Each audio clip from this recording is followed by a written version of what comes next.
In this week's update, UK growth is on the agenda as we await the latest quarterly figures from the ONS. There's cautious optimism about an agreement between the US and China, but while it may have taken some of the heat off the threatened trade war, the very real possibility that it could happen has analysts counting the likely cost.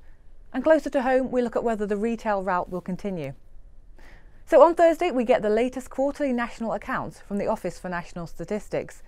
Covering October to December of last year, they will give us detailed breakdowns of the components of gross domestic product as well as key sector accounts aggregates.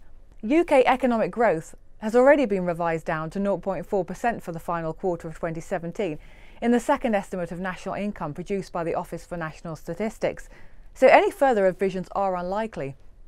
Slight revisions to the output of growth in both the production and services industries were enough, though, for growth to go from being rounded up to 0.5% to instead being rounded down. During 2017 as a whole, the UK economy grew by 1.7%, down from 1.8% in the previous estimate. This is the slowest rate of growth since 2017 and likely to be the lowest of any G7 country. Over in the US, that same day, we also get the personal consumption expenditures report for February. Now, January's data were a bust, boosted by the overhaul of the National Tax Act in December.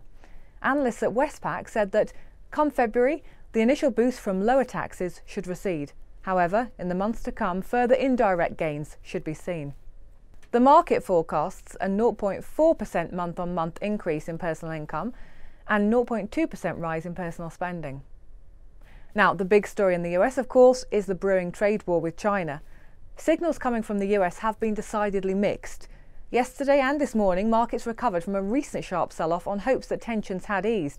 And that was after comment over the weekend from the US Treasury Secretary that he was cautiously optimistic that an agreement would be reached.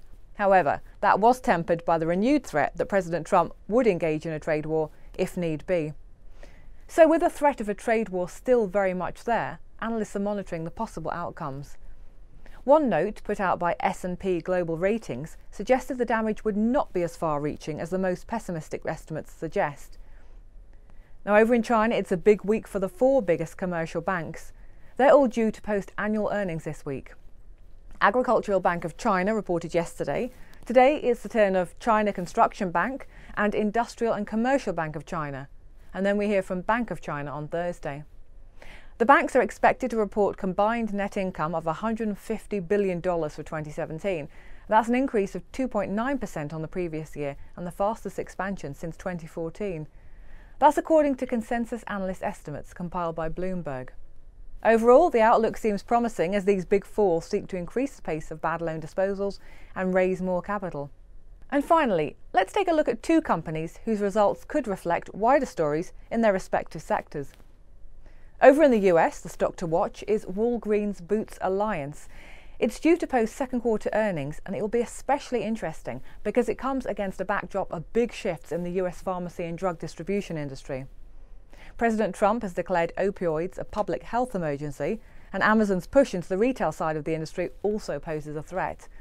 Last quarter, Walgreens reported sales up 7.9% on the same period in 2017. It completed a $5 billion share buyback during the quarter and also began to optimise the Rite Aid stores acquired last year.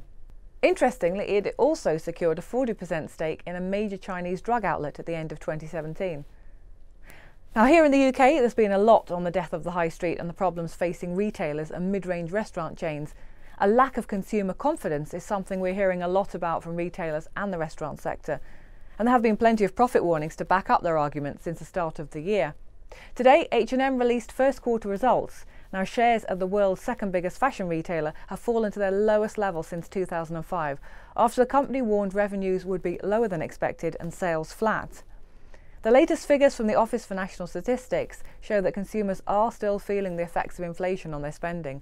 Growth in values and volumes on last year remain weak compared to recent historical standards. For its part, H&M is not seeing stock move as fast as it should and has the added burden of being under increased competition from rivals such as Primark. Now, starting this week, you can find out more about UK companies reporting in the week ahead in our new Stock Watch video. Just go to Investment Ideas in the Markets and Insights section of fidelity.co.uk. That's all for this week. Thanks for joining me.